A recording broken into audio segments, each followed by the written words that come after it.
আসসালামু আলাইকুম dear all, this is Suraiya Yasmin from Suraiya's learning door. এবং আজকের সেশনে আমরা শিখব WH question vs relative pronoun. অর্থাৎ আমরা জানি যে what, whom, where, which, how এই জাতীয় যে ওয়ার্ডগুলো রয়েছে এই ওয়ার্ডগুলোকে ডব্লিউএস কোয়েশ্চেন বলা হয়। কারণ সেন্টেন্সে কোনো সেন্টেন্স যখন এই ওয়ার্ড দিয়ে শুরু করা হয় এবং শেষে একটা প্রশ্নবোধক সাইন থাকে তখন সেই সেন্টেন্সগুলোকে আমরা কি বলি? ইন্টারোগেটিভ সেন্টেন্স, তাই না? এবং তখন এই ওয়ার্ডগুলোকে আমরা কি হিসেবে চিনি? ডব্লিউএস কোশ্চেন হিসেবে চিনি।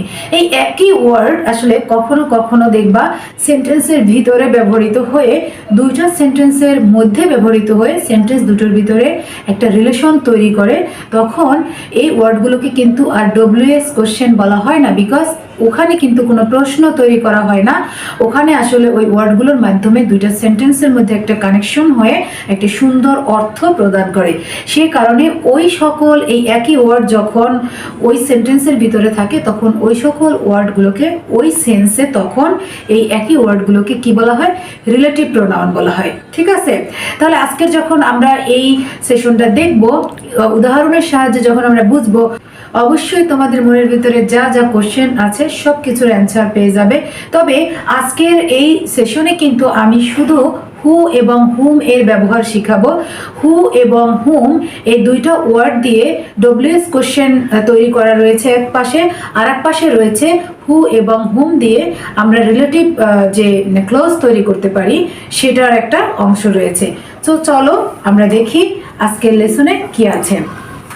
আচ্ছা, তাহলে দেখো এখানে আমি লিখেছি রিলেটিভ ক্লজেস, অর্থাৎ এখানে হু এবং হুম দিয়ে রিলেটিভ ক্লজ তৈরি করা আছে। একটু পরে আমি তোমাদেরকে বুঝিয়ে দিব।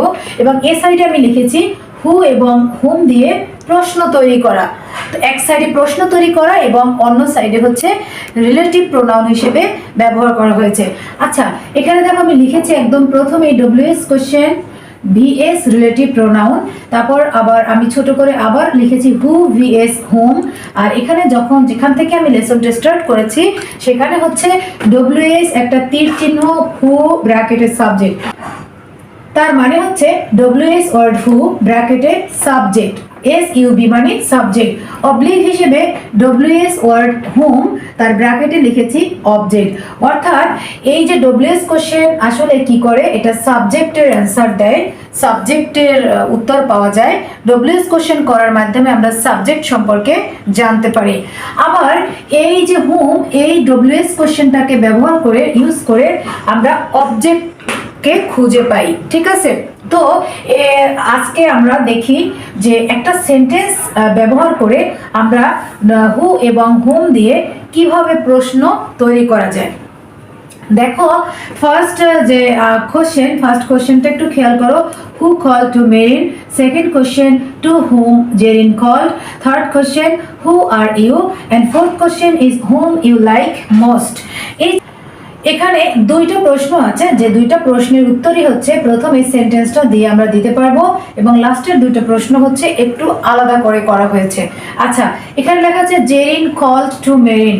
এখানে একটা সেন্টেন্স দেওয়া আছে যে জেরিন মেরিনকে ডেকেছিল। এখন যদি আমরা বলি হু কল্ড টু মেরিন, কে মেরিনকে ডেকেছিল? জেরিন মেরিনকে ডেকেছিল। তাহলে কে দিয়ে প্রশ্ন করে যে অ্যান্সার পাওয়া যায় সে কে? সে হচ্ছে সাবজেক্ট। তাহলে আমি যেখানে বলেছিলাম যে শর্ত দিয়েছিলাম ডব্লিউএস কোশ্চেন হু এটা সাবজেক্টের অ্যান্সার দেয়, সাবজেক্টকে পাওয়া যায় এই কোশ্চেন করে। তাহলে হু কলস টু মেরিন, এখানে জেরিন কল করেছিল এবং হু হচ্ছে এখানে একটা ডব্লিউএস কোশ্চেন, বিকজ এই সেন্টেন্সটা ডব্লিউএস ওয়ার্ড দিয়ে শুরু হয়েছে এবং শেষে প্রশ্নবোধক সাইন রয়েছে। এটা একটা কি? ডব্লিউএস কোশ্চেন রিলেটেড একটা সেন্টেন্স, অর্থাৎ এটা একটা ইন্টারোগেটিভ সেন্টেন্স, তাই না? ওকে, সেকেন্ডলি দেখো two whom Jerin called. Zerin আসলে কাকে ডেকেছিল? জেরিন মেরিনকে ডেকেছিল। তাহলে এই যে কাকে দিয়ে প্রশ্ন করলে বা সেন্টেন্সে যে হোয়াট দিয়ে প্রশ্ন করা বা কাকে, আসলে অবজেক্ট কাকে বলে? অবজেক্ট হচ্ছে যে সাবজেক্টকে যখন কি বা কাকে দিয়ে যদি প্রশ্ন করা হয় তাহলে যে অ্যান্সার পাওয়া যায় তাকে কিন্তু অবজেক্ট বলা হয়। অর্থাৎ সাবজেক্ট যেই কাজটা করে ওই কাজটাকেই হচ্ছে অবজেক্ট বলা হয়। তাহলে এখানে কি করেছে? টু হুম, কাকে? জেরিন কল্ড, জেরিন ডেকেছিল, মেরিনকে ডেকেছিল। তাহলে এখানে দেখো এই যে হুম, এই হুম হচ্ছে এখানে ডব্লিউএস কোশ্চেন, ডব্লিউএস ওয়ার্ড, যেটা কিনা এই কোশ্চেনটা তৈরি করেছে। আর এখানে হু ছিল ডব্লিউএস ওয়ার্ড, যে হচ্ছে প্রশ্নটা তৈরি করেছে। এই দুটাই হচ্ছে আমি এই একটা সেন্টেন্স দিয়ে তোমাদেরকে বুঝিয়েছি। আর একটা জিনিস বলে রাখি, যখন তুমি হুম ব্যবহার করবা, হুমের সাথে কিন্তু কয়েকটা প্রিপোজিশন ইউজ করা যায়, টু, ফর, উইথ, এগুলো ব্যবহার করা যেতে পারে। এরপর দেখো নাম্বার 3, হু আর ইউ। আমি খুব ইজি সেন্টেন্স এনেছি যাতে তোমরা আসলে কনসেপ্টটা ক্লিয়ার হতে পারো। যদি বলা হয় হু আর ইউ, তুমি কে, দেখো এখানে হু হচ্ছে ডব্লিউএস ওয়ার্ড এন্ড এটা হচ্ছে একটা ইন্টারোগেটিভ সেন্টেন্স, তাই না? এবং এখানে এর জন্য এই হুকে আমরা বলি, এখানে যেহেতু ইন্টারোগেটিভ সেন্টেন্স, হুকে বলি ডব্লিউএস ওয়ার্ড। ওকে, এরপরে হচ্ছে দেখো হুম ইউ লাইক মোস্ট, কাকে তুমি পছন্দ করো। এখানে কিন্তু যেহেতু হুম হচ্ছে তোমার ডব্লিউএস ওয়ার্ড এবং এটা এই ইন্টারোগেটিভ সেন্টেন্সের শুরুতে এসেছে এবং প্রশ্ন তৈরি করেছে, দ্যাটস ওয়াই হুম হচ্ছে একটা ডব্লিউএস ওয়ার্ড। এখন দেখো এখানে যে আলোচনাগুলো আমি তোমাদের সামনে করলাম, হু এবং হুম দিয়ে বুঝালাম প্রশ্ন তৈরি করার ক্ষেত্রে কিভাবে ব্যবহৃত হতে পারে, এই একই ওয়ার্ডকে আমি এবার কিভাবে রিলেটিভ প্রোনাউন হিসেবে ব্যবহার হয়, কখন আমরা এই ওয়ার্ডগুলোকে রিলেটিভ প্রোনাউন বলবো, সেটা আমরা এখন দেখব। আচ্ছা, একটু দেখো রিলেটিভ ক্লজ লিখেছি এখানে, clauses. I am going to meet with my friend who lives in Dhaka. একটু খেয়াল করো শিক্ষার্থীরা, এখানে লেখা I am going to meet with my friend who lives in Dhaka. খেয়াল করো, প্রথমেই নিজেকে প্রশ্ন করো যে এই সেন্টেন্সটা কিন্তু কোনো প্রশ্নবোধক কোনো সেন্টেন্স না। তাহলে প্রথমেই তুমি কিন্তু ক্লিয়ার হলা যে এই সেন্টেন্সটা যেহেতু প্রশ্নবোধক সেন্টেন্স না, তাহলে এটা এখানে ডব্লিউএসটা যে ওয়ার্ডটা রয়েছে হু, এটা এখানে কোনো ডব্লিউএস ওয়ার্ড হিসেবে ব্যবহৃত হয়নি। সেকেন্ড শর্তের দিকে আমরা আগাই। সেকেন্ড শর্ত হচ্ছে এই যে ওয়ার্ডগুলো, এই ওয়ার্ডগুলো ডব্লিউএস ওয়ার্ডগুলো এখানে কি করে, সেন্টেন্সের মাঝখানে বসে সেই সেন্টেন্সের ভিতরে একটা রিলেশন তৈরি করে। রিলেশন তৈরি করে মানে দুটো সেন্টেন্সের ভিতরে কানেকশন তৈরি করে অর্থটাকে অনেক সম্পূর্ণ করে দেয়। যখন আমি বলি আই এম গোয়িং, আমি যাচ্ছি, to meet with my friend, আমার ফ্রেন্ডের সাথে দেখা করতে, হু যে অথবা যিনি লিভস ইন ঢাকা, যে কি করে, ঢাকায় বাস করে। ওকে, তাহলে দেখো এই হু এখানে মাঝখানে যুক্ত হয়ে এই সেন্টেন্সের ভিতরে একটা কানেকশন তৈরি করেছে এবং এখানে হু কোনো ডব্লিউএস কোশ্চেন নয়, এখানে হু হচ্ছে রিলেটিভ প্রোনাউন। আচ্ছা, সেকেন্ড এক্সাম্পল খেয়াল করো, I know the person who is coming tomorrow. আমি ওই মানুষটাকে চিনি যে আগামীকাল আসতেছে। ফার্স্টলি তুমি চিন্তা করো, এই সেন্টেন্সটা কোনো ইন্টারোগেটিভ সেন্টেন্স না, কারণ এখানে কোনো প্রশ্ন তৈরি করা হয়নি। এখানে বলা হয়েছে কি যে আমি ওই মানুষটাকে চিনি যে আগামীকাল আসতেছে। ওকে, তো এখানে কি হলো, আই নো দ্য পারসন, আমি ওই পারসনটাকে চিনি, হু ইজ কামিং টুমরো, যে আগামীকাল আসতেছে। তাহলে এখানে যে এই হু হচ্ছে রিলেটিভ প্রোনাউন। ওকে, এবং এখানে কোনো প্রশ্ন তৈরি করা হয়নি, দ্যাটস ওয়াই এখানে হু হচ্ছে রিলেটিভ প্রোনাউন। দেখো third example is the person whom you like most is very honest person. দেখো এখানে কিন্তু হুম, হু এর দুইটা সেন্টেন্স আমরা দেখালাম। এখন হুম হচ্ছে কাকে, হুম অর্থ হচ্ছে কাকে।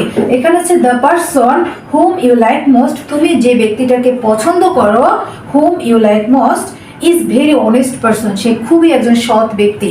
ঠিক আছে, তাহলে দেখো এই যে হুম এখানে কি করেছে, এই সেন্টেন্সের মাঝখানে বসে এই সেন্টেন্সের অর্থটাকে আরো ক্লিয়ার করেছে, সৃজনশীল করেছে, দুইটা সেন্টেন্সকে এখানে কানেকশন করেছে। দ্যাটস ওয়াই এখানে হুম হচ্ছে কি রিলেটিভ প্রোনাউন। ওকে, এবার আমরা নাম্বার 4 এক্সাম্পল খেয়াল করি, আই লাইক দ্য পারসন, আমি পারসনটাকে পছন্দ করি, হুম যাকে লাইকস এভরিওয়ান, যাকে সবাই পছন্দ করে। ঠিক আছে, মানে আমি ওই ব্যক্তিটাকে পছন্দ করে যাকে সবাই পছন্দ করে। অর্থাৎ এখানেও কিন্তু দেখো এই যে এই হুম মাঝখানে বসে সেন্টেন্সের ভিতরে কানেকশন তৈরি করেছে, সেন্টেন্সকে অর্থপূর্ণ করে দিয়েছে। কারণ আমি যদি এভাবে বলতাম যে I like the person likes everyone, তাহলে তো হতো না। এখানে যদি হুমকে বাদ দিয়ে তুমি অর্থ খোঁজো তাহলে তো হবে না। তাহলে এখানে আমাদের কি করতে হবে, I like the person hmm likes everyone, যাকে সবাই পছন্দ করে। তাহলে এখানে কিন্তু এই যে হুম, এই হুম এরা কোনো কি ডব্লিউএস ওয়ার্ড না। তো এবং কারণ হচ্ছে এখানে সবই কমপ্লেক্স সেন্টেন্স এবং এখানে এরা রিলেটিভ প্রোনাউন হিসেবে কাজ করেছে। উপরে যে হু সেক্ষেত্রেও একই কথা প্রযোজ্য এবং অপর সাইডে ছিল এই হু এবং হুম, এরা ছিল কি ডব্লিউএস কোশ্চেন তৈরিতে ব্যবহৃত হয়েছে। দ্যাটস ওয়াই ওইসব সেন্সে ওই ওয়ার্ডগুলোকে কি বলা হবে, ডব্লিউএস ওয়ার্ড বলা হবে। তো আমি আশা করি তোমরা ক্লিয়ার হয়েছে ব্যাপারটা। এই ডব্লিউএস ওয়ার্ড নিয়ে এভাবে করে তুলনামূলক সেন্টেন্স তৈরি করে আরও কয়েকটা পার্ট আসবে। আশা করি তোমরা সেই ক্লাসগুলো মিস করবে না এবং এই রিলেটেড ক্লাসের লিঙ্কগুলো প্রত্যেকটা ক্লাসের ডিসক্রিপশন বক্সে দেওয়া থাকবে। তোমরা সবসময় ডিসক্রিপশন বক্সের ক্লাসগুলো করে নিবে লিঙ্কে গিয়ে এবং অবশ্যই চ্যানেলটা সাবস্ক্রাইব করবে, পাশে থাকা বেল আইকন টাচ করে রাখবে যাতে তুমি প্রত্যেকটা ক্লাস পেয়ে যাও। অবশ্যই তোমরা ক্লাসগুলো কমপ্লিটলি দেখবে, কারণ একটা ক্লাস অল্প একটু সময় দেখে তো আসলে তোমরা সেটা বুঝতে পারবে না। তো that's all dear learners for this session. See you in my next class. Till then, আল্লাহ হাফেজ।